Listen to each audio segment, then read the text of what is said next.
இந்த காலாண்டில் வெளிப்படுத்தின விசேஷத்தை படித்து வருகிறோம். 10வது பாடத்தில் தேவனுடைய நித்திய சுவிசேஷம் என்ன என்பதை வெளிப்படுத்தல் 14ஆம் அதிகாரத்தை அடிப்படையாக வைத்து ஆராய இருக்கிறோம். கடந்த வாரத்தில் பல கேள்விகள் கேட்கப்பட்டிருந்தன. தவிர்க்க முடியாத வேலைகள் நிமித்தமாக போன வார பாடம் போட முடியவில்லை. அந்த கேள்விகளுக்கான பதிலையும் சொல்ல முடியவில்லை. அது தனி பாடமாக இந்த வாரத்தில் போடுவதற்கு முயற்சி எடுக்கிறோம். எங்களோடு தொடர்பு கொள்ள வேண்டும் என்று விரும்புகிறவர்கள் இந்த எண்ணுக்கு தொடர்பு கொள்ளவும். 6383109656. நீங்கள் கூப்பிடுகிற சமயத்தில் ஒருவேளை மொபைல் சுவிட்ச் ஆஃப் ஆக இருக்கலாம் அல்லது சைலண்ட் மோடில் இருக்கலாம். ஆனால் நீங்கள் கூப்பிட்டால் திரும்ப எங்களுக்கு வசதியான நேரத்தில் உங்களுக்கு கூப்பிட்டு உங்களோடு தொடர்பு கொள்வதற்கு முயற்சி எடுக்கிறோம். தேவன் நல்லவர் என்பதை இந்த பாடங்களில் படித்து வருகிறோம். அதனால் தேவன் நல்லவர் என்பதை நம்முடைய வாயின் மூலமாக சொல்லுவது, அந்த சத்தத்தை நம்முடைய காதுகளில் கேட்பது நம்முடைய மனதை உறுதிப்படுத்தும் என்பதனால் இந்த வாக்கியங்களை ஒவ்வொரு பாடத்திற்கு முன்னராக நாம் சொல்லி பாடங்களை தொடர்ந்து செல்லலாம் என்று எண்ணுகிறேன். நான் சொல்ல சொல்ல நீங்கள் அதை பின்னாலே சொல்லுங்கள். தேவன் நல்லவர். எல்லா காலங்களிலும் எல்லா சூழ்நிலைகளிலும் என்ன நேரிட்டாலும் தேவன் நல்லவர். நான் அதுக்கு சாட்சி. ஜெபம் பண்ணுவோம். பூமியின் மனுமக்களை பரலோகத்திலிருந்து கண்ணோக்கி பார்த்து வருகிற எங்கள் அன்புள்ள தேவனே, எப்போதும் நீர் எங்களை பார்த்து வருகிறதுனால எங்களுடைய பிரச்சனைகள் என்ன என்பதை நீ நன்றாக அறிந்தவராக இருக்கிறீர். அது மாத்திரமல்ல, எதிர்காலத்தையும் பார்க்கக்கூடியவராக நீர் இருப்பதனால எங்களுக்கு என்ன நேரிடப் போகிறது என்பதும் நமக்கு தெரியும். அதனால் எங்களுக்கு எது தேவை என்பதை நன்முறையில் உணர்ந்து எங்களுக்கு உதவி செய்து வருகிறவராக இருக்கிறீர். அதற்காக நாங்கள் ஸ்தோத்திரிக்கிறோம். இந்த வார பாடத்திலும் கூட நாங்கள் படிக்கின்ற நற்செய்தி எங்களுடைய வாழ்க்கையை பிரகாசமாக்க தேவரீர் உதவி செய்ய வேண்டுமாய் எங்கள் அருமைநாதர் இயேசு நாமத்தில் வேண்டுகிறோம் பரமபிதாவே, ஆமேன். சமீபத்தில் 2 பேரிடத்திலிருந்து ஒரு வாட்ஸ்அப் செய்தி எங்களுக்கு வந்தது. இது இப்படி இருக்கிறதே, இதை குறித்து நீங்கள் ஏதாவது செய்யுங்கள் என்று சொல்வதாக அந்த வாட்ஸ்அப் செய்தி வந்திருந்தது. செய்தியை உருவாக்கினவருடைய நோக்கம் என்ன என்று தெரியவில்லை. எப்படி அந்த செய்தி அவருக்கு தெரிந்தது என்றும் தெரியவில்லை. செய்தியில் அவர் எழுதியிருப்பது இதுதான்: முக்கிய அறிவிப்பு. நமது சபையையும் அதன் பெயரையும் மறைத்து இந்த காலாண்டு ஓய்வு நாள் பாடம் வெளியாகி உள்ளது என்பது அதிர்ச்சியும் ஆச்சரியமுமாய் உள்ளது. நமது சபையின் முத்தூது லோகோ கூட ஏதோ ஒரு மூலையில் உள்ளது. சபை பெயரே இல்லாமல் நமது பெரியோர் ஓய்வு நாள் பள்ளி பாட புஸ்தகம் எவ்விதத்தில் வெளியாகி உள்ளது. இதை குறித்து நான் ஏன் கேள்வி எழுப்பக்கூடாது? இதுதான் இன்றைய ஓய்வு நாள் பள்ளி பாடத்தின் வெளிப்படுத்தல் 12இல் உள்ள ஆன்மீக போராட்டமோ? ஒரு பாட புஸ்தகம் வெளியாகி வருவதற்கே இவ்வளோ சதி என்றால் சபை ஆத்மாவின் கதி என்ன என்று சிந்தியுங்கள். சதி, ஆன்மீக போராட்டம் என்ற பெரிய பெயர்கள் எல்லாம் அங்கே எழுதப்பட்டிருக்கின்றன. பெரிய வார்த்தைகள் வருகின்றன. அந்த பாடப்புத்தகத்தை நீங்கள் எடுத்து பார்த்தால் முன்பக்க அட்டையில் சபையின் பெயர் இருக்கிறது, பின்பக்க அட்டையில் சபையின் பெயர் இருக்கிறது, பக்கம் 1இல் சபையின் பெயர் இருக்கிறது, பக்கம் 138இல் சபையின் பெயர் இருக்கிறது. எந்த காலாண்டு பாடத்திலும் இல்லாதபடிக்கு இந்த காலாண்டு பாடத்தில் 134ஆம் பக்கத்திலிருந்து 138ஆம் பக்கம் வரை சபையின் அடிப்படை உபதேசங்கள் இருக்கின்றன. இங்கே சபையை மறைத்து பேசுவதற்கு என்ன இருக்கிறது என்று தெரியவில்லை. இந்த செய்தியை அனுப்பியவரின் நோக்கம் என்ன என்று எனக்கு புரியவில்லை. ஆனால் இது சரியா என்று கொஞ்சமும் பார்க்காமல் எனக்கும் 2 பேர் அனுப்பி வைத்திருந்தார்களே, அதுதான் வேதனையாக இருக்கிறது. சொல்லப்படுகிற செய்தி எதுவாக இருந்தாலும் அது சரியா தவறா என்று ஆராய்வதற்கு நீங்கள் தீர்மானம் செய்ய வேண்டும். இந்த வீடியோவில் கேட்கிற செய்தி கூட சரியா தவறா என்பதை வேதாகமத்தை வைத்து நீங்கள் ஆராய வேண்டும். ஒரு மனிதன் சொல்வது அல்லது வாட்ஸ்அப்பில் வருகிற செய்தி சரி என்று நினைத்து உடனடியாக செயல்படுவதை நாம் தவிர்த்தால்தான் தேவனை பற்றிய சரியான உண்மையை நாம் புரிந்து கொள்ள முடியும். இன்னொரு வீடியோ ஒன்று எனக்கு வந்தது. நவீன நகரமாகிய ராஸ் காரிபில் இருந்து 1.5 கிலோமீட்டர் தூரத்தில் சூயஸ் வளைகுடா கடலின் அடிப்பகுதியில் கிமு 14ஆம் நூற்றாண்டைச் சேர்ந்த எகிப்திய இராணுவ வீரர்களின் எலும்புகளை கடலடி தொல்பொருள் ஆராய்ச்சியாளர்கள் கண்டுபிடித்துள்ளதாக இன்று காலையில் எகிப்திய தொல்பொருள் அமைச்சகம் அறிவித்துள்ளது. இந்த செய்தியை அடிப்படையாக வைத்து ஒரு வீடியோ ஒன்று பரவி வருகிறது. இதை அனுப்புகிறவர்கள் வேதாகமத்திற்கு ஆதரவான ஒரு செய்தி கிடைத்துள்ளது என்கிற நோக்கத்தோடு கூட ஒருவருக்கொருவர் அனுப்பி வருகிறோம், பரிமாறிக்கொள்கிறோம். ஆனால் நமக்கு பிடித்ததாக இருக்கிறது என்பதற்காக உடனடியாக பரிமாறுவதையும் நாம் நிறுத்தியாக வேண்டும். இவர்கள் சொல்கிற பகுதியிலே இஸ்ரவேலர்கள் செங்கடலை கடக்கவில்லை என்பதனால இந்த செய்தி எவ்வளோ தூரம் உண்மை என்று அறிந்து கொள்வதற்காக நான் பிரயாசப்பட்ட போது இந்த செய்தியானது பொய் சொல்லுகிற ஒரு வெப்சைட்டிலிருந்து வெளிவந்தது என்பதை கண்டுகொள்ள முடிந்தது. அந்த வெப்சைட்டில் தானே அவர்கள் போட்டிருக்கிறார்கள், நாங்கள் சொல்லுகிற செய்தி எதுவும் உண்மை இல்லை. அவர்கள் நகைச்சுவைக்காக இது போன்ற செய்திகளை அனுப்புகிறார்களாம். இதுபோன்று எவ்வளோ செய்திகள் இன்றைக்கு உலகத்திலே பரவி வருகின்றன. நாம் எச்சரிக்கையாக இராவிட்டால் நாம் ஏமாந்து போவதற்கான வாய்ப்பு இருக்கிறது. கடந்த 2 வாரமாக படித்த பாடங்களில் மோசம் போக்குதல் என்பதுதான் மிக முக்கியமான கருத்து. சாத்தான் தேவனுடைய பிள்ளைகளை, இந்த உலகத்தின் பிரஜைகளை, சர்வலோகத்தில் இருக்கிற எல்லா அறிவுஜீவிகளையும் ஏமாற்றுவதற்கு பிரயாசப்படுகிறான் என்று சொல்லப்பட்டிருக்கிறது. அதற்காக அவன் குறை கூறுகிற வேலையை செய்கிறான். அதனால்தான் பிசாசு என்று அவன் அழைக்கப்படுகிறான் என்றும் சொல்லப்பட்டிருக்கிறது. நம்முடைய வாழ்க்கையில் பிறரை குறை சொல்லுகிற வேலையை நாம் நிறுத்திவிட்டு தேவனை பற்றிய நன்மையை மற்றவர்களுக்கு சொல்லுகிற வேலையை செய்தால் எவ்வளோ நன்றாக இருக்கும் என்பதை யோசித்து பாருங்கள். மனிதன் ஒவ்வொரு சூழ்நிலையிலும் தீர்மானம் செய்து வருகிறான். அந்த தீர்மானங்கள் சில நன்மையாக இருக்கின்றன, சில தவறானதாக இருக்கின்றன. தவறான தீர்மானங்களை அவன் தொடர்ந்து செய்யும்போது ஒரு நிலை வருகிறது, இனிமேல் சரியானதை நான் ஏற்றுக்கொள்ளவே மாட்டேன் என்கிற நிலைக்கு அவன் வந்து விடுகிறான். அந்த நிலை வராதபடிக்கு ஆவியானவர் நம்முடைய உள்ளத்திலே ஏவும்போது சரியான தீர்மானத்திற்கு நாம் வர வேண்டியது மிகவும் அவசியமாக இருக்கிறது. மிச்சிகன் அரசு பல்கலைக்கழகத்தில் 2 வாலிபர்கள் உட்கார்ந்து பேசி கொண்டிருந்தார்கள். ஒருவர் பெயர் ஹாலி பவுட்டன், இன்னொரு பெயர் ஜோஷ். இந்த ஹாலி பவுட்டன் என்பவர் ஆண்டவரை அறிந்தவர், ஆண்டவருக்காக ஊழியம் செய்கிறவர். ஜோஷ் அப்படி அல்ல, தேவனுக்கு விரோதமான சிந்தனைகளினால் தன்னுடைய உள்ளத்தை நிறைத்திருந்தவர். 2 பேரும் சற்று நேரம் பேசிய பிறகு ஹாலி பவுட்டன் ஜோஷை பார்த்து கேட்டார், தேவன் இருக்கிறார் என்பதற்கு வேறு என்ன ஆதாரம் நான் தர வேண்டும்? இந்த கேள்வியை கேட்ட உடனே ஜோஷ் சொன்னார், எனக்கு எந்த ஆதாரமும் தேவையில்லை. தேவனே நேரில் வந்து நான் தான் தேவன் என்று சொன்னாலும் நான் நம்புவதற்கு தயாராக இல்லை என்று சொன்னார். நிச்சயமாகவே பல சமயங்களில் இதுபோன்ற ஒரு முடிவுக்கு மனிதர்கள் வந்து விடுகிறார்கள்.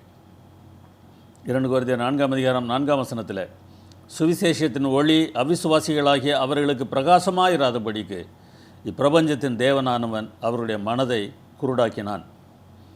நம்முடைய மனது குருடாக இருந்ததென்றால் சுவிசேஷத்தை பார்க்காமல் வேறு குறைகளைத்தான் பார்ப்பதற்கு நம்முடைய மனது ஈடுபடும். தேவனிடத்தில் என்ன குறை கண்டுபிடிக்கலாம் என்று பார்க்கிறவர்களும் இருக்கத்தான் செய்கிறார்கள். இந்த வார பாடம் அதைத்தான் சொல்கிறது. அப்படி இல்லாமல் நன்மையானதை மாத்திரம் பார்த்து நன்மையான பாதைகளை செல்வதற்கு நம்ம ஒப்படைப்பது எவ்வளவு முக்கியம் என்பதை இந்த வார பாடத்தை படிக்கும்போது நீங்கள் தீர்மானிக்க வேண்டும். இதுவரை வெளிப்படுத்தின விசேஷத்தில் 4 வரிசை செய்திகளை பார்த்திருக்கிறோம். முதலாவதாக 7 சபைகளுக்கு செய்தி சொல்லப்பட்டது. அந்த 7 சபைகளுக்கு செய்தி சொல்வதற்கு முன்னராக குத்துவிளக்கை ஆண்டவர் காண்பித்தார். குத்துவிளக்கு வெளிச்சம் கொடுப்பதற்காக ஆசாரியன் எவ்வாறு வேலை செய்வாரோ அதேபோன்று திருச்சபை இந்த உலகத்திற்கு வெளிச்சம் கொடுப்பதற்கு ஆண்டவர் செய்த வேலையைத்தான் 7 சபைகளுக்கான செய்தியிலே பார்க்கிறோம். 7 முத்திரை செய்திகள் அதற்கு அடுத்ததாக வருகின்றது. அதற்கு முன்னராக தேவாலயத்து பலிபீடத்தின் காட்சி காட்டப்பட்டது. பலிபீடத்து கொம்பில் இரத்தம் பூசப்படும் போது பாவ நிவாரணமாகிய ஒப்புரவாகுதல் அங்கே நடக்கிறது என்று சொல்லப்படுகிறது. தகன பலிபீடமானது அந்த பிராகாரத்தில் இருக்கிற எல்லா மனிதர்களும் பார்க்கத்தக்கதாக இருந்த ஒன்று. இரத்தம் பூசப்பட்ட போது ஒப்புரவாகுதல் நடக்கிறது என்றால் இந்த மனிதன் தேவனிடத்தில் தன்னுடைய பாவத்திற்காக மன்னிப்பு கேட்டிருக்கிறான், தேவன் அவனை மன்னித்திருக்கிறார் என்று அவனை பார்க்கிறவர்கள் அவனோடு ஒப்புரவாக வேண்டும் என்பதே மிகவும் முக்கியமான கருத்தாகும். 7 எக்காலத்திற்கான செய்தி சொல்வதற்கு முன்னராக தூப பீடத்தின் காட்சியை காண்பிக்கிறார். அங்கேயும் இரத்தத்தினாலே பாவ நிவாரணம் நடப்பதாக வேதாகமம் சொல்கிறது. அந்த பாவ நிவாரணம் செய்யப்படுகிற இடத்திலே மனிதர்கள் வேறு யாரும் இருப்பது இல்லை. ஆனால் சுற்றிலும் இருக்கக்கூடிய திரைச்சீலைகளிலே தேவதூதருடைய உருவம் இருக்கிறது. தேவதூதர்கள் மனிதரோடு ஒப்புரவாகிற ஒரு செயலை இது காட்டுகிறது. 7 எக்காலங்கள் சொல்லுகிற செய்தி அதுதான். வெளிப்படுத்தல் 11ஆம் அதிகாரம் 19ஆம் வசனத்தில் உடன்படிக்கையின் பெட்டி காட்டப்பட்டது.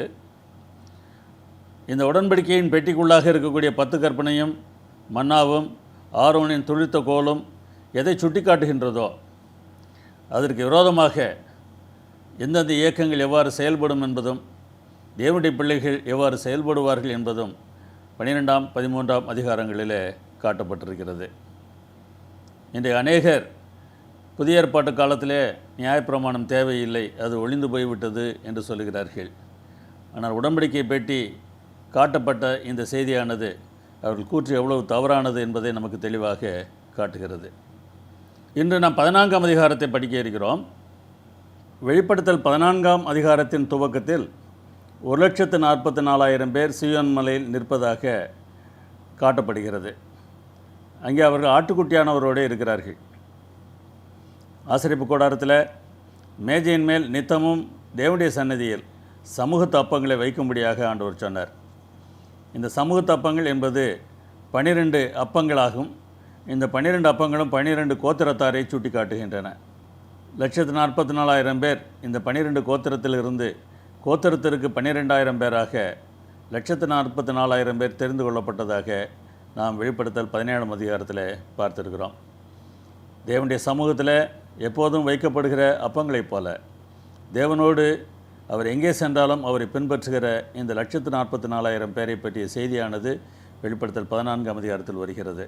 அந்த 1,44,000 பேரை ஆயத்தப்படுத்துகிற செய்தி என்ன என்பதைத்தான் 14ஆம் அதிகாரம் 6ஆம் வசனம் முதல் நாம் வாசிக்கின்றோம். 3 தூதர்கள் 3 விதமான செய்திகளை சொன்னதாக சொல்லப்படுகிறது. இந்த 3மே நமக்கு சுவிசேஷங்கள் தான், நற்செய்திகள் தான். எப்படி என்பதை இந்த நாளில் நாம் சுருக்கமாக பார்க்க பிரயாசப்படுவோம். முதலாவது தூதன் விசாரணையை பற்றிய செய்தியை சொல்லுகிறான். 2ஆம் தூதன் தீர்ப்பை பற்றி சொல்லுகிறான். 3ஆவது தூதன் தீர்ப்பு நிறைவேறுதலை பற்றி சொல்லுகிறான். விசாரணையாக இருந்தாலும் சரி, தீர்ப்பாக இருந்தாலும் சரி, தீர்ப்பு நிறைவேறுவதாக இருந்தாலும் சரி, தேவனுடைய பிள்ளைகளுக்கு அது நற்செய்தி தான்.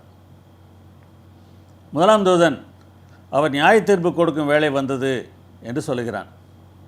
நியாய தீர்ப்பு என்ற மாத்திரத்தில் நாம் பயப்பட வேண்டிய அவசியம் இல்லை. இங்கே தீர்ப்பு அல்ல, விசாரணை தான் சுட்டி காட்டப்படுகிறது. நியாய விசாரணை கொடுக்கிற வேலை வந்தது. விசாரணை துவங்கியது 1844ஆம் ஆண்டு என்பதை தானியேல் 8ஆம் அதிகாரத்தை ஆராய்ச்சி செய்தால் புரியும்.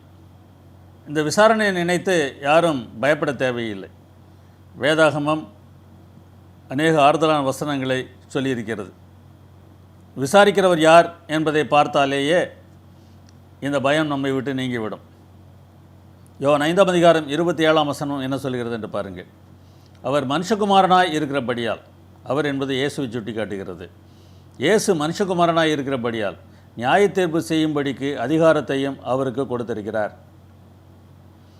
ஏன்னா இந்த விசாரித்து தீர்ப்பு சொல்லுகிற வேலையானது இயேசுவானவருடையது என்று வேதாகமம் சொல்லுகிறது. யோவான் 5ஆம் அதிகாரம் 22ஆம் வசனம், அப்போஸ்தலர் 17:31, ரோமர் 14:10, 2 கொரிந்தியர் 5:10 ஆகிய வசனங்களையும் வாசித்து பாருங்கள். அவர்தான் விசாரிக்கிறார் என்றால் அந்த விசாரணை குறித்து நாம் ஏன் கவலைப்பட வேண்டும்? அதில் தண்டனை அவர் கொடுத்து விடுவாரோ என்று நாம் ஏன் பயப்பட வேண்டும்? அவர் ஏற்றுக்கொள்கிற பிள்ளைகளுக்கான தண்டனையை அவர்தாமே ஏற்றுக்கொண்டிருக்கிறார். தண்டனையை ஏற்றுக்கொண்ட அவர் நீங்கள் வேண்டாம் என்று உங்களை அவர் தள்ளிவிடுவாரா? ரோமர் 8ஆம் அதிகாரம் 33ஆம் வசனத்தில் பவுல் கேட்கிற கேள்வியை பாருங்கள். தேவன் தெரிந்து கொண்டவர்கள் மேல் குற்றஞ்சாட்டுகிறவன் யார்? தேவனே அவர்களை நீதிமான்களாக்குகிறவர். அடுத்த வசனம், ஆக்கினைக்குள்ளாக தீர்க்கிறவன் யார்? கிறிஸ்துவே மரித்தவர், அவரே எழுந்தும் இருக்கிறவர், அவரே தேவனுடைய வலது பார்சத்திலும் இருக்கிறவர், நமக்காக வேண்டுதல் செய்கிறவரும் அவரே. இயேசுதான் நீதிபதி, அவர்தான் விசாரிக்கப் போகிறார், அவர்தான் தீர்ப்பு சொல்லப் போகிறார் என்றால் நமக்காக வேண்டுதல் செய்கிறவரும் அவரே என்று இந்த வசனம் சொல்லுகிறதே என்கிற கேள்வி அநேகருடைய உள்ளத்தில் இருக்கத்தான் செய்கிறது. பிதாவிடத்தில் இயேசு வேண்டுதல் செய்ய வேண்டிய அவசியமில்லை என்றால் இங்கே தீர்ப்பு சொல்லுகிறதே இயேசுதான். மேலும் இயேசு நம்மேல் எவ்வளவு அன்புடையவராக இருக்கிறாரோ அதே விதமான அன்பு பிதாவுக்கும் நம்மேல் இருக்கிறது. அவருடைய மனதை இவர் மாற்ற வேண்டும் என்று எந்த அவசியமும் இல்லை. ஆனால் மனதை மாற்ற வேண்டியவர்கள் பரலோகத்தில் இருக்கிறார்கள், அவர்கள் தேவதூதர்கள். இதை குறித்து விளக்கமாக நாம் தனியாக படிக்க வேண்டும். வேண்டுதல் செய்கிறார் என்றால் அவர் பிதாவிடத்தில் வேண்டுதல் செய்கிறார் என்று நாம் எடுத்துக்கொள்ளும்போது பிதாவை தவறான கோணத்தில் பார்க்கிறோம், பிசாசோடு சேர்ந்து பார்க்கிறோம் என்று கூட நாம் சொல்லலாம். அவர் ஏதோ கோபத்தில் இருப்பதாகவும், பிசாசு அப்படித்தானே சொல்கிறான், இயேசு தான் அவரை சமாதானப்படுத்துவதாகவும் சொல்வது எவ்வளவு மோசமானது என்பதை நீங்கள் சற்று யோசித்து பாருங்கள். அப்படியானால் இந்த விசாரணையை பார்த்து நாம் பயப்பட வேண்டிய அவசியம் இல்லை. இந்த விசாரணையில் தீர்ப்பு எப்படி இருக்கும்? யாக்கோபு 2:13 இவ்வாறு சொல்லுகிறது, இரக்கம் செய்யாதவனுக்கு இரக்கம் இல்லாத நியாய தீர்ப்பு கிடைக்கும். நியாய தீர்ப்புக்கு முன்பாக இரக்கம் மேன்மை பாராட்டும். மற்றவர்கள் செய்த தவறுகளுக்கு அவர்களுக்கு தண்டனை கொடுக்க வேண்டும் என்று இரக்கமில்லாமல் பேசுகிறவர்களுக்கு தண்டனை நிச்சயமாக கிடைக்கும். இரக்கம் காட்டுகிறவர்களுக்கு தேவனும் இரக்கம் காட்டுவார். இந்த சம்பவத்தை நாம் ஒரு நாளும் மறக்கக்கூடாது. தாவீது பாவம் செய்த போது நாத்தான் தாவீதிடத்தில் வந்து கதை சொல்லுகிறார். கதையை கேட்ட தாவீது அந்த கதையில் வருகிற மனிதனுக்கு தீர்ப்பு சொல்லுகிறார். அந்த தீர்ப்பு தனக்கே எழுதப்பட்டது என்பதை அப்போது அவன் உணரவில்லை. நாத்தான் தீர்க்கதரிசி அந்த கதையில் வந்த மனிதன் நீதான் என்று சொன்னபோது அவனுக்கு எவ்வளவு அதிர்ச்சியாக இருந்திருக்கும் என்று யோசித்து பாருங்கள். மற்றவர்களை இன்றைக்கு தேவன் முன்னராக நிறுத்தும்போது அவர்களுடைய தவறுகளை பார்த்து அவர்கள் இவ்வளவு மோசமானவர்களாக இருக்கிறார்கள் என்று சொல்லி நாம் கோபப்படுகிறோமே, அவர்களுக்கு இந்த தண்டனையை கொடுத்தால் ஏன் தவறு என்றெல்லாம் நாம் யோசிக்கிறோமே. வசனம் சொல்வதை மறக்காதீர்கள், நீங்கள் மற்றவர்களை தீர்க்கிற தீர்ப்பின்படியே நீங்களும் தீர்க்கப்படுவீர்கள். தேவன் விசாரிக்கிறவராக இருக்கிறார், விசாரணை ஒன்று வைத்திருக்கிறார். இந்த விசாரணை மையமாக வைத்து நாம் என்ன செய்ய வேண்டும் என்பதை குறித்து 3 செயல்கள் இந்த தூதனாலே சொல்லப்படுகின்றன. ஒன்று, தேவனுக்கு பயப்படுங்கள். 1 யோவான் 4:17, 18 வசனங்கள் பயத்தை பற்றி ஒரு முக்கியமான தகவலை தருகின்றன. நியாய தீர்ப்பு நாளிலே நமக்கு தைரியம் உண்டாயிருக்கத்தக்கதாக அன்பு நம்மிடத்திலே பூரணப்படுகிறது. அன்பிலே பயமில்லை, பூரண அன்பு பயத்தை புறம்பே தள்ளும். பயமானது வேதனை உள்ளது, பயப்படுகிறவன் அன்பில் பூரணப்பட்டவன் அல்ல. இந்த வசனமானது பயத்தை புறமே தள்ள வேண்டும் என்று சொல்கிறது. அன்பு இருந்தால் பயமில்லை என்று சொல்கிறது. தேவனுக்கு பயப்படுங்கள் என்று வெளிப்படுத்தலையில் வாசிக்கிறோம். பயப்பட வேண்டுமா, பயப்படக்கூடாதா? இந்த கேள்விக்கான பதிலை நாம் அறிந்து கொள்ள வேண்டும் என்றால் பயம் என்பதன் பொருள் என்ன என்பதை நாம் அறிந்திருக்க வேண்டும். நமக்கு வேதனை தரும் செயல் ஏதாவது நிகழ்ந்து விடுமோ என்று எண்ணம் உண்டாகும்போது நம் உள்ளத்தில் தோன்றுகிற உணர்ச்சியைத்தான் பயம் என்கிறோம். இந்த வேதனையை தரக்கூடிய நிகழ்ச்சி 4 விதங்களில் இருப்பதற்கு வாய்ப்பு இருக்கிறது. ஒன்று, நம் உடலுக்கு பாதிப்பு ஏற்படுத்துகிற செயல். அவர் என்னுடைய உடலை பாதித்து விடுவாரோ என்கிற எண்ணம் உண்டாகும்போது மனதிலே பயம் உண்டாகலாம். நம் உள்ளத்திற்கு பாதிப்பு ஏற்படுத்தும் செயலாலும் பயம் ஏற்படலாம். இவர் என்னை திட்டி விடுவாரோ என்று எண்ணும்போது நமக்கு தோன்றுகிற உணர்ச்சி. இன்னும் 2 விதமான சூழ்நிலைகளில் பயம் வரலாம். நாம் நேசிக்கிற ஒருவரின் உடலுக்கு பாதிப்பு ஏற்படுத்தும் செயல் ஒன்று நடந்து விடுமோ என்று எண்ணும்போது பயம் ஏற்படலாம். 4வதாக, நாம் நேசிக்கிற ஒருவரின் உள்ளத்திற்கு பாதிப்பு ஏற்படுத்தும் செயலால் நமக்கு பயம் உண்டாகலாம். இதில் 4வது பயமானது தேவன் நம்மிடத்தில் எதிர்பார்க்கிற ஒரு பயம். தேவன் நம்மை அடித்து விடுவார் என்று பயந்தால் முதல் விதமான பயம் நம்முடைய உடலுக்கு பாதிப்பு என்று எண்ணுகிறோம். நான் பாவம் செய்யும்போது என் தேவன் வருத்தப்படுகிறார் என்று எண்ணி அதற்கு பயந்தால் இது 4வது விதமான பயம். தேவன் இந்த பயத்தை தான் நம்மிடத்திலே எதிர்பார்க்கிறார். நாம் தவறு செய்யும் போதெல்லாம், மற்றவர்களுக்கு விரோதமாக நாம் செயல்படும் போதெல்லாம் தேவன் பாதிக்கப்படுகிறார் என்பதை மறந்து விடாதிருங்கள். அதனால்தான் பவுலிடத்தில் இயேசுவானவர் முதன்முறையாக பேசிய போது, நீ துன்பப்படுத்துகிற இயேசு நானே என்று சொன்னார். தேவனுடைய பிள்ளைகளை பவுல் துன்புறுத்திய போதெல்லாம் இயேசுவானவர் துன்பப்பட்டிருக்கிறார். அப்படிப்பட்ட துன்பத்தை நாம் அவருக்கு கொடுக்கக்கூடாது என்று நாம் பயப்படுகிற பயம்தான் தேவன் நம்மிடத்தில் எதிர்பார்க்கிற பயம். மற்ற பயங்கள் மூலமாகவும் பாவம் ஓரளவுக்கு கட்டுப்படலாம். ஆனால் இந்த பயம்தான் பாவத்திலிருந்து நாம் விடுதலை பெற வேண்டும், பாவம் செய்யக்கூடாது என்கிற தீர்மானத்தை நமக்கு தர முடியும். தேவனை மகிமைப்படுத்துங்கள் என்று மூன்றாவது கருத்து சொல்லப்பட்டிருக்கிறது. தேவன் விசாரிக்கப் போகிறார், முதலாவது கருத்து. நாம் தேவனுக்கு பயப்பட வேண்டும், இரண்டாவது கருத்து. மூன்றாவது கருத்து, தேவனை நாம் மகிமைப்படுத்த வேண்டும். மகிமை என்பதின் பொருள் என்ன? மலையின் கொடுமுடியிலே கர்த்தருடைய மகிமையின் காட்சி இஸ்ரவேல் புத்திரருடைய கண்களுக்கு பட்சிக்கிற அக்கினியைப் போல் இருந்தது என்று யாத்திராகமம் 24ஆம் அதிகாரம் 17ஆம் வசனத்தில் பார்க்கிறோம். மகிமை என்பது பிரகாசம். தேவனை நாம் ஏன் பிரகாசப்படுத்த வேண்டும்? சாத்தானுடைய தவறான உபதேசத்தினாலே பிரபஞ்சத்தில் தேவன் நல்லவர் இல்லை எனும் இருள் படர்ந்திருக்கிறது. தேவனை சரியாக புரிந்து கொள்ளாமல் மனிதர்கள் இருக்கிறார்கள். அவரை மகிமைப்படுத்த வேண்டும் என்றால் அவரை சரியான வெளிச்சத்திலே காட்ட வேண்டும். தேவன் நல்லவர் என்பதை வெளிப்படுத்த வேண்டும். இதெல்லாம் இந்த விசாரணையிலே வெளிப்படப் போகிறதுனால இந்த பூமியில் தானே நாம் அதை செய்ய வேண்டும் என்று தேவன் நம்மிடத்தில் கேட்டுக்கொண்டிருக்கிறார். கலிலேய தேசத்தை குறித்து தீர்க்க தரிசனமாக சொல்லும்போது ஏசாயா இவ்வாறு சொல்லுகிறார், அது இருண்டிருப்பதில்லை, மகிமைப்படுத்துவார்.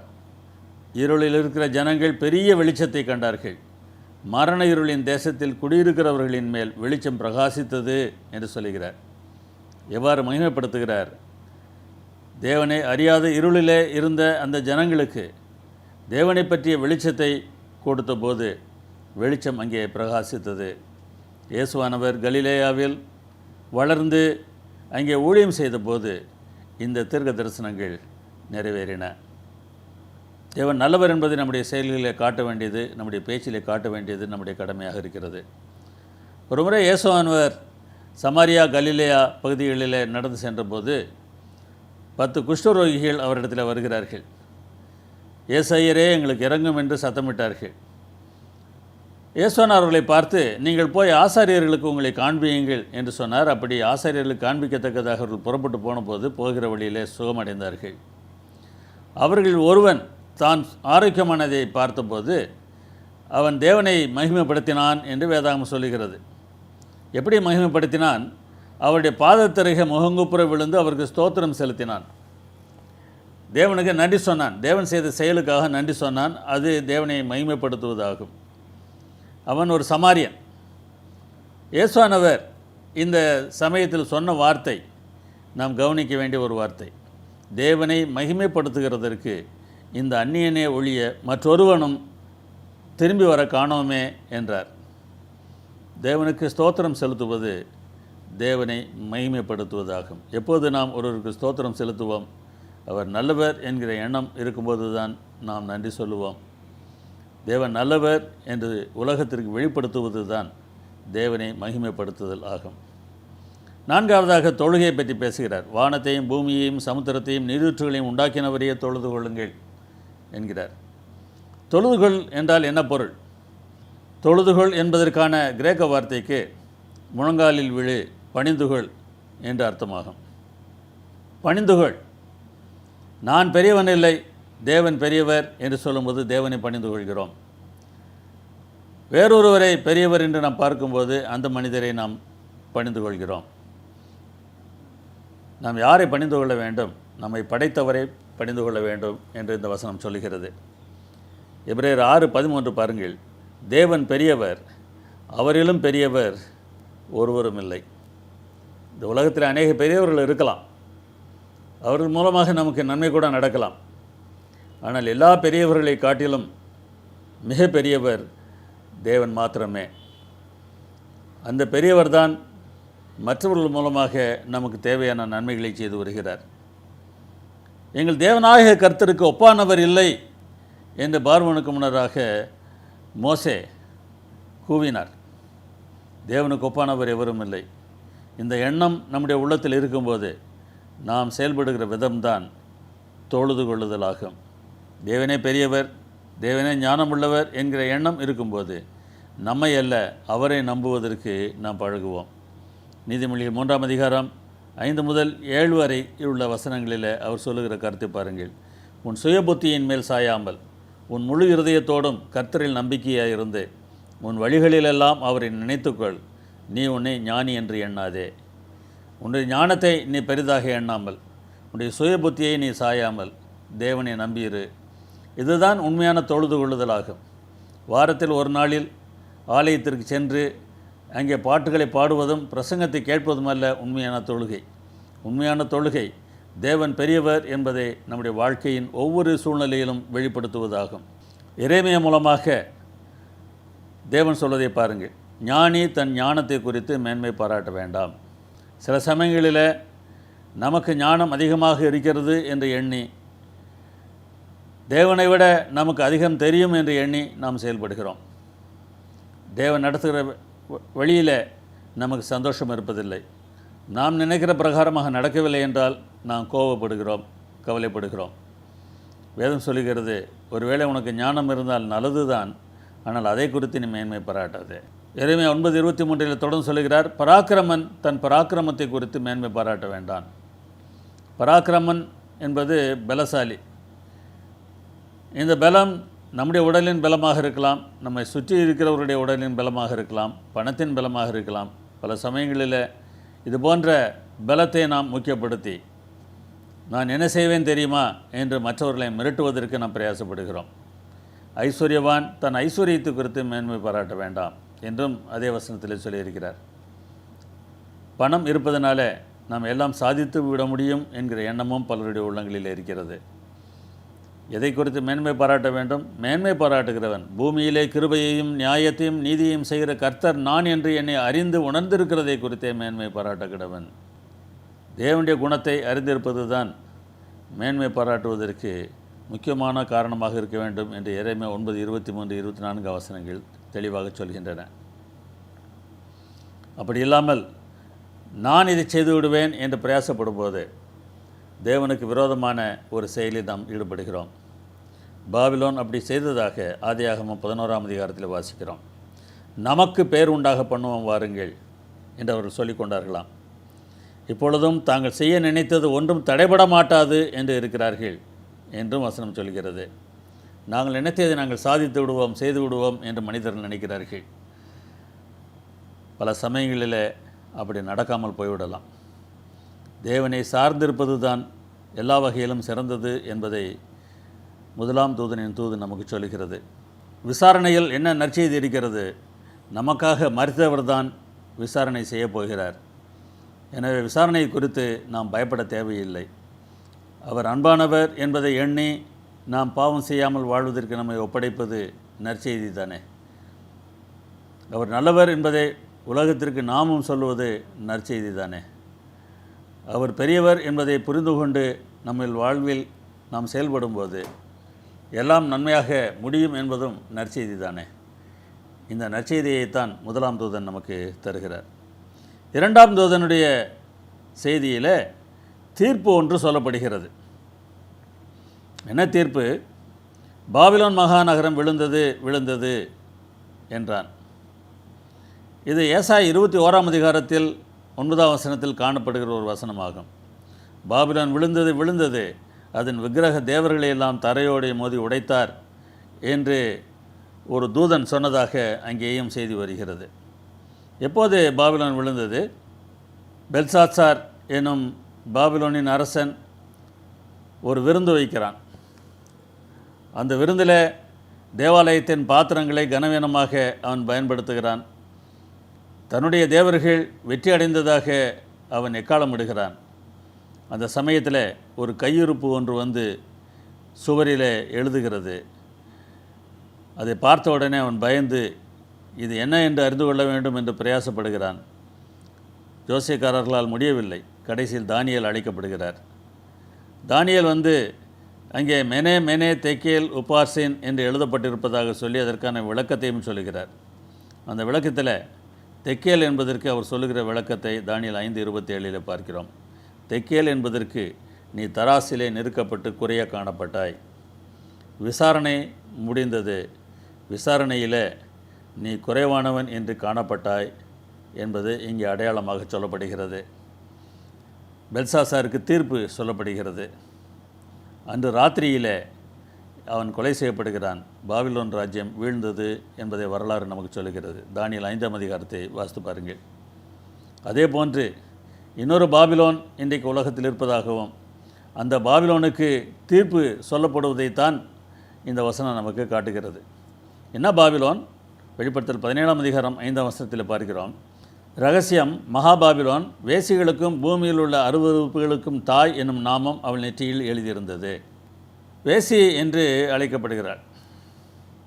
பெண் என்பது மார்க்கத்தை சுட்டி காட்டுகிற ஒரு வார்த்தை. இங்கே வேசி என்று சொல்லப்படுவதனால தேவனுக்கு எதிராக சென்ற மார்க்கம் என்பது நமக்கு புரிகிறது. பூமியில் உள்ள சகல அருவருப்புகளுக்கும் அவள் தாய் என்று சொல்வதனால தேவனுக்கு எதிராக செயல்படுகிற மார்க்கங்கள் அனைத்தையும் ஒன்றாக கூட்டி இது சொல்வது என்று புரிகிறது.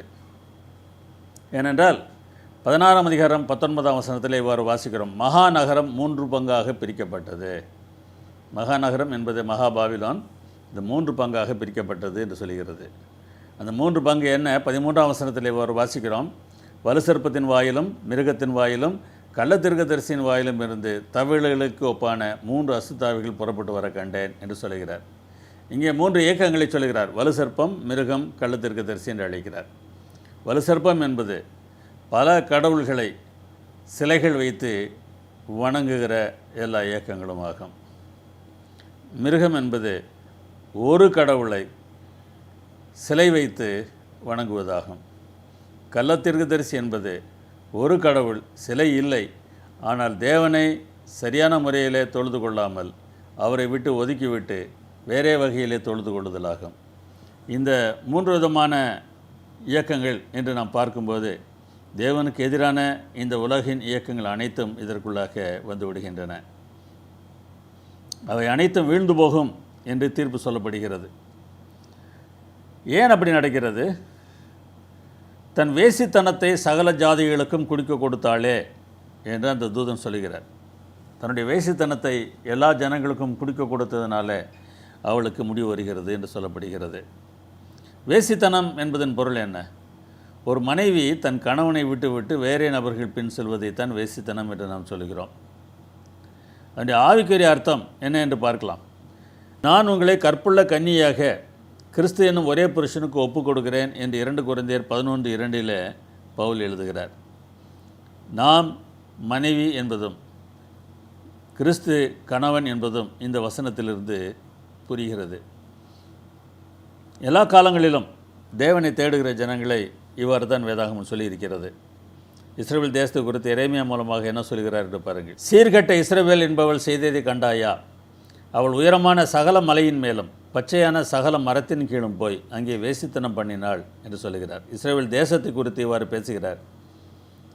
அந்த தேசம் தேவனை விட்டு விலகி சகல மலைகளிலும் மரங்களின் கீழும் அந்நிய தெய்வங்களை வணங்கினதினாலே அங்கே வேசித்தனம் பண்ணினாள் என்று அவர் குறிப்பிடுகிறார்.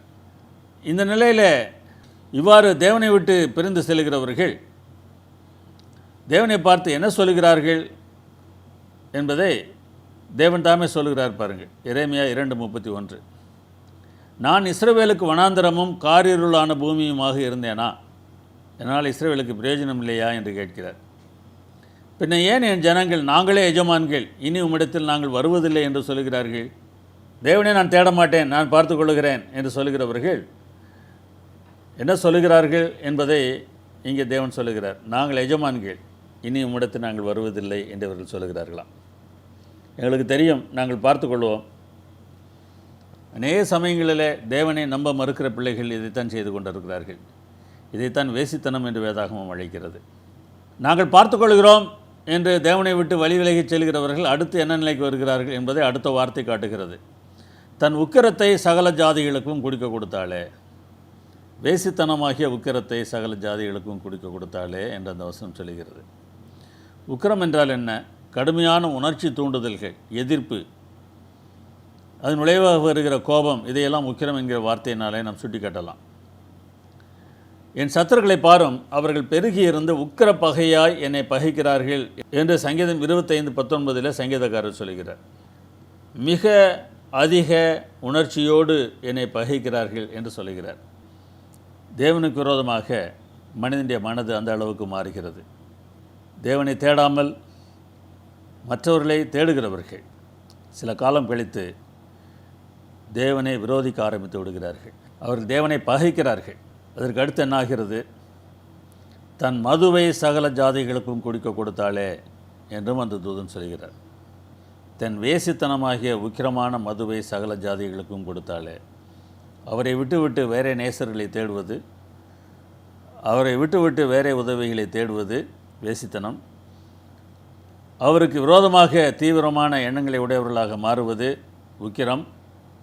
கடைசியில் மது என்று சொல்லப்படுகிறது. மது என்பது ஆல்கஹால் நிறைந்த ஒரு பானம். ஆல்கஹால் குடித்தால் அல்லது மது குடித்தால் என்ன ஆகுமாம்? நீதிமொழிகள் 23:35 இவ்வாறு வாசிக்கிறோம். என்னை அடித்தார்கள், எனக்கு நோகவில்லை. என்னை அறைந்தார்கள், எனக்கு சுரணை இல்லை. நான் அதை பின்னும் தொடர்ந்து தேட எப்பொழுது விழிப்பேன் என்பாய் என்று சொல்கிறார். உணர்ச்சியற்ற நிலைக்கு வந்து விடுகிறார்கள். பாவத்திற்குள்ளாக பெருகுகிறவர்கள் இந்த நிலையில் தான் இருக்கிறார்கள். சரியான காரணங்கள் தங்கள் கண்முன்னராக இருந்தாலும் கூட அதை பார்க்க தவறிவிட்டு தாங்கள் என்ன நினைப்புடன் இருக்கிறார்களோ அந்த நினைப்பில் இன்னமும் உறுதியாக மக்கள் பேசி கொண்டிருப்பதை நாம் பார்க்கும்போது மது அருந்திய நிலையிலே அவர்கள் இருக்கிறார்கள் என்பதைத்தானே அது காட்டுகிறது. எனவே அந்த நிலையில் இருக்கிறவர்கள் விழுந்து போவார்கள் என்கிற தீர்ப்பு சொல்லப்படும் என்பதை இரண்டாம் தூதன் சொல்லுகிறார். தேவன் பார்த்து கொள்வார். தன் மாம்சத்திற்கென்று விதைக்கிறவன் மாம்சத்தினாலே அழிவை அறுப்பான், ஆவிக்கென்று விதைக்கிறவன் ஆவியினாலே நித்திய ஜீவனை அறுப்பான் என்று கலாத்தியர் 6:8 சொல்கிறது. நாம் எதுவும் செய்ய வேண்டிய அவசியமில்லை. தேவன் பார்த்து கொள்வார். இதுதான் நற்செய்தி. அவன் எதை விதைக்கிறானோ அவன் அதை அறுப்பான். நன்மையை விதைத்தால் நன்மையை அறுப்பான், தீமையை விதைத்தால் தீமையை அறுப்பான். ஒருவன் தீமையை விதைக்கிறவனாக இருந்தால் நான் ஏன் அவனுக்கு விரோதமாக செயல்பட வேண்டும்? நான் எதுவும் செய்ய வேண்டியது இல்லை என்பது தான் நற்செய்தி. ஏதாவது செய்ய வேண்டும் என்று நினைக்கிறவர்கள் எந்த அளவிற்கு மன அமைதி இல்லாமல் பாராட்டத்தோடு இருக்கிறார்கள் என்பதை நீங்கள் பாருங்கள். சில சமயங்களில் நீங்கள் கூட அப்படி செயல்பட்டு இருக்கலாம். அப்படி செயல்பட்ட போது சந்தோஷமாக இருந்தீர்களா, வேதனையோடு இருந்தீர்களா என்பதை யோசித்து பாருங்கள். தேவன் பார்த்து கொள்வார். என்ற தேவனுடைய சமூகத்தில் அவர்களை விட்டுவிடும்போது நாம் சந்தோஷமாக இருக்கலாம். மூன்றாவது செய்தி, தீர்ப்பு நிறைவேறுதலில் நற்செய்தி இருக்கிறது என்பதாகும். வெளிப்படுத்தல் 14:10 வாசிக்கிறோம். அவன் தேவனுடைய கோபாக்கினையாகிய பாத்திரத்தில் கலப்பில்லாமல் வார்க்கப்பட்ட அவருடைய உக்கிரமாகிய மதுவை குடித்து பரிசுத்த தூதர்களுக்கு முன்பாகவும் ஆட்டுக்குட்டியானவருக்கு முன்பாகவும் அக்கினியினாலும் கந்தகத்தினாலும் வாதிக்கப்படுவான். இது எப்படி நற்செய்தி என்று சொல்வது? அவர்களுடைய வாதையின் புகை சதா காலங்களிலும் எழும்பும், எவனுக்கும் இரவும் பகலும் இளைப்பாறுதல் இராது. இதெல்லாம் வாசிக்கும் போது தேவன் நல்லவர் என்றா தெரிகிறது. சதா காலங்களிலும் இரவும் பகலும் என்றென்றைக்கும் என்கிற வார்த்தைகளெல்லாம் பார்க்கும்போது இன்றைக்கு அநேகர் நரகம் என்று ஒன்று இருக்கும், அது என்றென்றைக்கும் இருக்கும், சதா காலங்களிலும் இருக்கும், எல்லா காலங்களிலும் மக்களை வேதனைப்படுத்தி கொண்டே இருப்பார் என்று சொல்கிறார்களே. தேவனை பற்றி அவர் நல்லவர் என்று சொல்கிறார்களா, அவர் கெட்டவர் என்று சொல்கிறார்களா? இந்த வசனத்தை நாம் சரியாக புரிந்து கொள்ளும்போது தேவன் எந்த அளவுக்கு அன்புடையவர் என்பதை நாம் புரிந்து கொள்ள முடியும். முதல் இந்த சதா காலங்கள், இரவும் பகலும், என்றென்றும், என்றென்றைக்கும், என்றைக்கும் என்கிற சொற்களின் அர்த்தம் என்ன என்பதை நாம் பார்ப்போம். யாத்ராகமம் 21ஆம் அதிகாரத்தில் அடிமைகளை பற்றி பேசியிருக்கிறது. ஒருவன் அடிமையாக இருக்கிறான், அவன் விடுதலையாக வேண்டிய காலம் வந்து விடுகிறது. அவன் நான் போகவில்லை, உம்மோடு தான் இருப்பேன் என்ற எஜமானிடத்தில் சொன்னால் எஜமான் என்ன செய்ய வேண்டும் என்பதை 6ஆம் வசனம் சொல்லுகிறது. அவன் எஜமான் அவன் காதை கம்பியினாலே குத்த கடவன், பின்பு அவன் என்றைக்கும் அவனிடத்திலே சேவித்து கொண்டிருக்க கடவன் என்று இந்த வசனம் சொல்லுகிறது. என்றைக்கும், சதா காலங்களிலும், இரவும் பகலும், எப்படி வேண்டுமானாலும் வைத்துக்கொள்ளேன். அவன் என்றைக்கும் சேவித்து கொண்டிருப்பான் என்று சொல்லியிருக்கிறதுனால அவன் சாகவே மாட்டான் என்று நாம் சொல்ல முடியுமா? என்றைக்கும் என்பதின் அர்த்தம் என்ன? அவன் சாகும் வரை என்று அர்த்தம், அவ்வளவுதான். அதே போல் சதா காலங்களிலும் அவன் வாதிக்கப்படுவான் என்றால் அவன் அழிந்து போகும் வரை வாதிக்கப்படுவான் என்று தான் அர்த்தமே தவிர அவனுடைய வாதைக்கு முடிவு இருக்காது என்று அர்த்தம் இல்லை. முடிவு இருக்கிறதா இல்லையா? மல்கியா 4ஆம் அதிகாரம் 3ஆம் வசனம் என்ன சொல்கிறது என்று பாருங்கள். துன்மார்க்கரை மிதிப்பீர்கள், நான் இதை செய்யும் நாளிலே அவர்கள் உங்கள் உள்ளங்கால்களின் கீழ் சாம்பலாயிருப்பார்கள். துன்மார்க்கர்கள் சாம்பலாய் விடுவார்கள் என்று வேதம் சொல்லுகிறது. அப்படி இருக்க முடிவே இல்லாமல் அவர்கள் துன்பப்பட்டு கொண்டே இருப்பார்கள் என்று சொல்வது எந்த விதத்தில் சரியானதாக இருக்கும்? முடிவு கொண்டு அவர்கள் சாம்பலாகி விடுவார்கள் என்பதெல்லாம் சரி என்றால் அவர் ஏன் சதா காலங்களிலும் என்றென்றைக்கும் போன்ற வார்த்தைகளெல்லாம் பயன்படுத்தி இருக்கிறார்? இரவும் பகலும் என்கிற வார்த்தைகளெல்லாம் ஏன் பயன்படுத்தி இருக்கிறார் என்பதை நாம் கேட்டு பார்க்க வேண்டும். அந்த கேள்விதான் தேவனுடைய அன்பு எவ்வளவு பெரியது என்பதை நமக்கு உணர்த்தக்கூடியதாக இருக்கும். 2 பேதுரு 3ஆம் அதிகாரம் 8ஆம் வசனத்தில் ஒரு வசனத்தை வாசிக்கிறோம். கர்த்தருக்கு ஒரு நாள் 1000 வருஷம் போலவும் 1000 வருஷம் ஒரு நாள் போலவும் இருக்கிறது என்கிற இந்த ஒரு காரியத்தை நீங்கள் அறியாதிருக்க வேண்டாம் என்று சொல்கிறார். இந்த அதிகாரத்தில் உலகத்தின் அழிவை பற்றி பேசுகிறார், தேவனுடைய பிள்ளைகளின் மீட்பை பற்றியும் பேசுகிறார். தேவனுக்கு ஒரு நாள் 1000 வருஷம் போல இருக்குமா? 1000 வருஷம் ஒரு நாள் போல இருக்குமா? இயேசு பரலோகத்திற்கு சென்றபோது நான் திரும்ப வருகிறேன் என்று சொன்னார். பல இடங்களிலே சீக்கிரமாய் வருகிறேன் என்று அவர் சொன்னதாக நாம் வாசிக்கிறோம். 2000 வருஷம் என்ன சீக்கிரமா? இந்த வசனத்தை பாருங்கள். 1000 வருஷம் அவருக்கு ஒரு நாள் போல இருக்கிறது. 2000 வருஷம் அவருக்கு 2 நாட்கள் தான். சதா காலமும் என்னென்னைக்கும் என்கிற வார்த்தைகளை தீயவர்களின் அழிவை பற்றி பேசும்போது பயன்படுத்துகிறார். அந்த காலம் எப்படி இருக்கிறது? அவருக்கு ஒரு நாள் 1000 வருஷம் போல இருக்கிறது என்று தெரிகிறது. எப்போது நமக்கு அதிக நேரம் குறைந்த நேரமாக தெரியும்? எப்போது நமக்கு குறைந்த நேரம் அதிக நேரமாக தெரியும்? நமக்கு பிடித்த ஒன்று நடக்கிறது என்றால் நேரம் வேகமாக ஓடிவிட்டது போல இருக்கும். பிடிக்காத ஒன்று நடக்கிறது என்றால் நேரம் தவழ்ந்து செல்வது போல தெரியும். இந்த பாவ மனிதர்களும் சாத்தானுடைய தூதர்களும் சாத்தானும் அழிக்கப்படும் போது அவருடைய அழிவு கொஞ்ச காலமே இருந்தாலும் தேவனை பொறுத்த மட்டில் அவருக்கு அதிக காலம்தான். ஏனென்றால் தேவன் மக்களை நேசிக்கிறார்.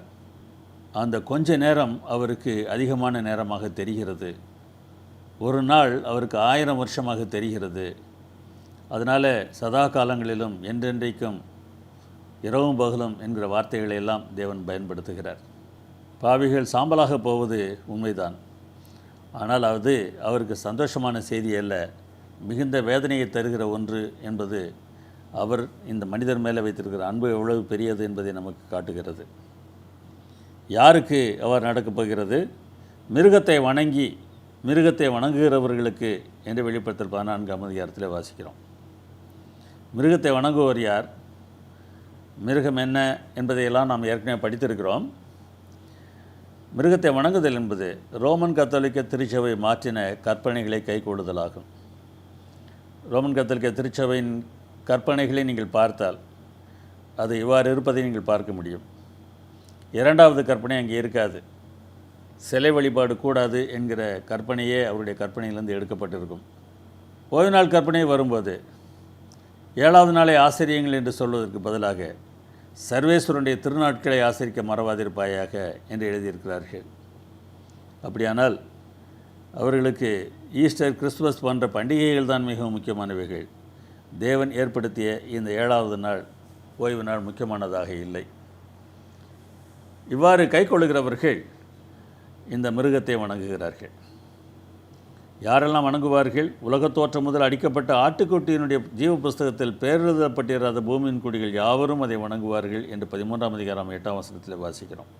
வேறு யாருக்கு அவர் நடக்கப் போகிறது? சொரூபத்தை வணங்குகிறவர்கள். மிருகத்திற்கு ஒரு சொரூபம் செய்யப்படும் என்றும் அந்த சொரூபத்தை வணங்குகிறவர்களுக்கும் இது போன்ற ஆக்கினை உண்டு என்று வெளிப்படுத்தல் 14 வாசிக்கிறோம்.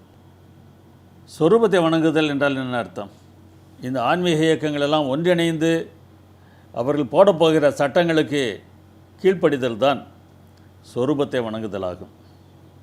அது சீக்கிரமாக நடக்க இருக்கிறது என்பதை நாம் எதிர்பார்த்திருக்கிறோம். தன் நெற்றியிலாவது தன் கையிலாவது அதன் முத்திரையை தரித்து கொள்கிறவன் எவனோ, அதனுடைய நாமத்தின் முத்திரையை தரித்து கொள்கிறவன் எவனோ என்கிற வசனங்களை எல்லாம் வெளிப்படுத்தல் 14, 9, 11 வசனங்களில் பார்க்கிறோம். நெற்றி என்பது மனது, கை என்பது வலது கை, நாம் செயல்படுகிற கை. நம்முடைய மனதிலோ செயலிலோ இந்த மிருகத்தின் முத்திரையை நாம் வெளிப்படுத்தலாம். மிருகத்துடைய நாமத்தின் முத்திரை என்று சொல்லப்பட்டிருக்கிறது. ஒரே ஒரு உதாரணம் மாத்திரம் சொல்லுகிறேன். வைக்காரியஸ் ஃப்ளைடி என்பது மிருகத்திற்குரிய நாமமாகும். தேவகுமாரனுக்கு பதிலாளி என்று அதனுடைய அர்த்தம். அப்படின்னா என்ன அர்த்தம்? தேவனுடைய இடத்தில் தாங்கள் இருப்பதாக நினைத்து செயல்படுகிற தன்மையை அவர்கள் பெற்றிருக்கிறார்கள். தாங்கள் தேவனுக்கு பதிலாளி என்று நினைக்கிறார்கள். இதே போன்று நாம் செயல்படுகிறோமா?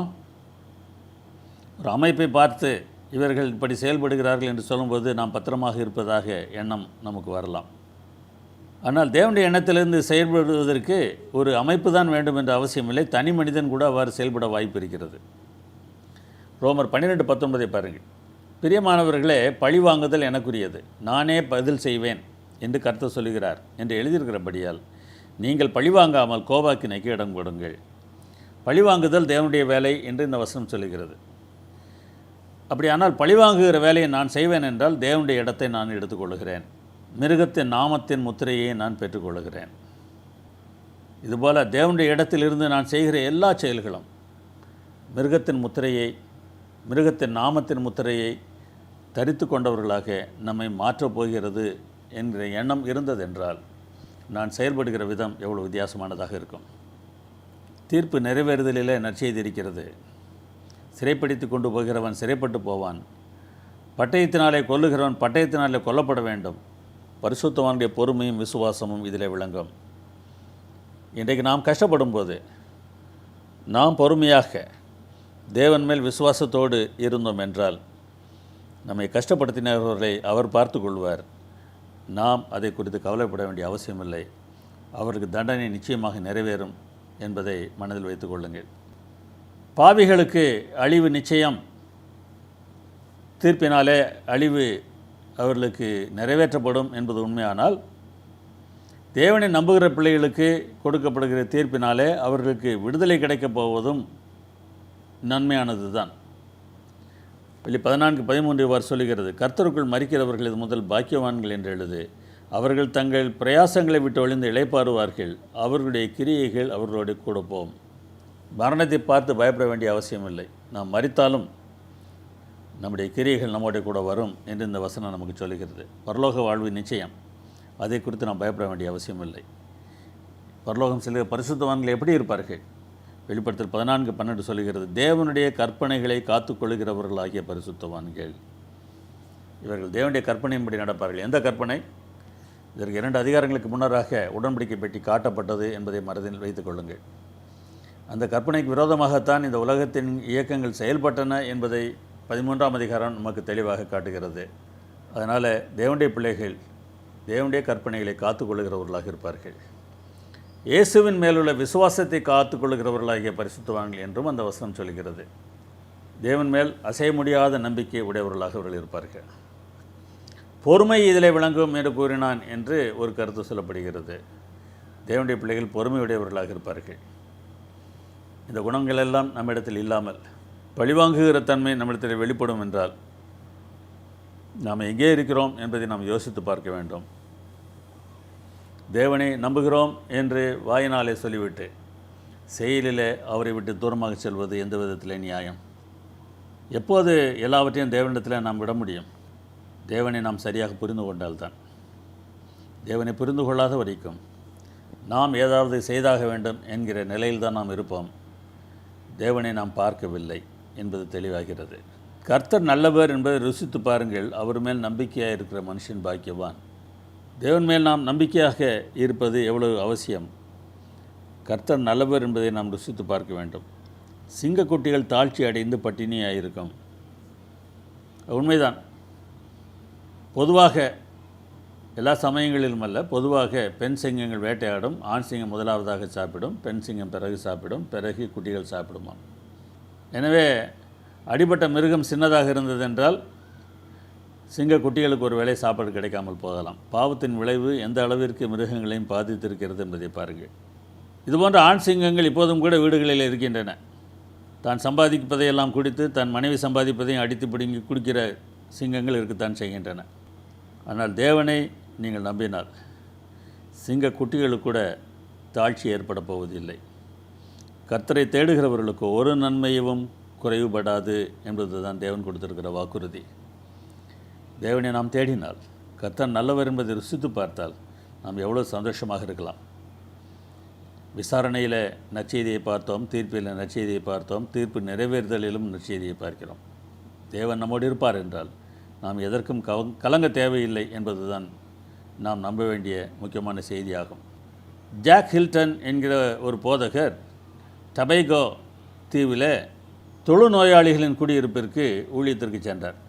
அங்கே தொழுநோயாளிகளுக்கு பாடல் ஆராதனை நடத்தி கொண்டிருந்தார். அவர் பாடல் பாடுகிறவர்களை பார்த்தபோது ஒரு பெண் பின்பக்கமாக திரும்பியிருந்தாள். திடீரென்று மேடையை நோக்கி திரும்பினாள். அவருடைய முகத்தை பார்த்த உடனே அவருக்கு பெரிய அதிர்ச்சி ஏற்பட்டது. தொழுநோயால் மிகவும் பாதிக்கப்பட்டு அவருடைய மூக்கு இல்லை, காதுகள் இல்லை, வாயும் கூட பாதிக்கப்பட்டிருந்தது. அவள் தன்னுடைய கையை உயர்த்தி தான் பாட விரும்புகிற பாடல் என்ன என்பதை சொன்னார். சொன்ன பாடல் இதுதான், எண்ணிப்பார் நீ பெற்ற பேராசீர்வாதம். அந்த பாடலை பாடுவோமா என்று கேட்டாள். ஜாக் ஹில்டனாலே தாங்கிக் கொள்ள முடியவில்லை. நீங்கள் பாட்டை நடத்துங்கள் என்று சொல்லிவிட்டு அவர் வெளியேறிவிட்டார். இந்த மாதிரி நிலையில் இருந்து கொண்டு காது இல்லை, மூக்கு இல்லை, உயர்த்துகிற கையிலே விரல்கள் இல்லை, எண்ணிப்பார் நீ பெற்ற பாக்கியங்கள் என்று பாட இவள் ஆசைப்பட்டாள் என்றால் அவரால் ஒன்றும் செய்ய முடியவில்லை, வெளியேறினார். இன்னொரு நண்பரும் அவரோடு கூட மேடையிலிருந்து கீழே இறங்கி வந்தார். ஜாக்கை பார்த்து கேட்டார், ஜாக், இனிமேல் இந்த பாட்டை நீ பாட மாட்டாய் என்று நினைக்கிறேன். அப்போது ஜாக் சொன்னார், இல்லை பாடுவேன், நான் இதுவரை பாடியது போல் பாட மாட்டேன், அதனுடைய அர்த்தம் உணர்ந்து பாடுவேன். நான் நம்முடைய வாழ்க்கையில் நாம் பெற்றிருக்கிற ஆசீர்வாதங்களை, பாக்கியங்களை நாம் எண்ணி பார்த்தால் அவர் நல்லவர் என்பதை புரிந்து கொள்ள முடியும். நாம் பெற்றிருக்கிற ஆசீர்வாதங்களில் எல்லாம் மிகப்பெரிய ஆசீர்வாதம் நம்முடைய பாவங்களுக்காக இயேசு கிறிஸ்து மரித்தார் என்பது தான். அதை விட வேறு பெரிய பாக்கியம் நமக்கு என்ன வேண்டும்? ஜெபம் பண்ணுவோம். எங்கள் நல்ல பிதாவே, எங்களுக்காக நீர் ஒரு பெரிய ஈவை தந்திருக்கிறார், உங்களுடைய குமாரனை தந்திருக்கிறார். அதை விட பெரிய நன்மை எங்களுக்கு என்ன வேண்டும் ஆண்டவர்? அவரை தந்தவர் எங்களை வேண்டாம் என்று ஒதுக்குவீரா? நாங்கள் உண்மை புரிந்து கொள்ள, உண்மை நம்பி எங்களுடைய வாழ்க்கையை நடத்துவதற்கு எங்களுக்கு உதவி செய்ய ஆண்டவரே. நீர் எங்கள் மேல் காட்டிய அதே அன்பை இந்த உலகத்து மக்கள் மேலே நாங்கள் காட்டுவதற்கு எங்களுக்கு உதவி செய்ய ஆண்டவரே. எங்களை மாற்றும், எங்களுடைய வாழ்க்கையை மகிமைப்படுத்தட்டும். இயேசுவின் நாமத்தில் வேண்டுகிறோம் பரமபிதாவே, ஆமென்.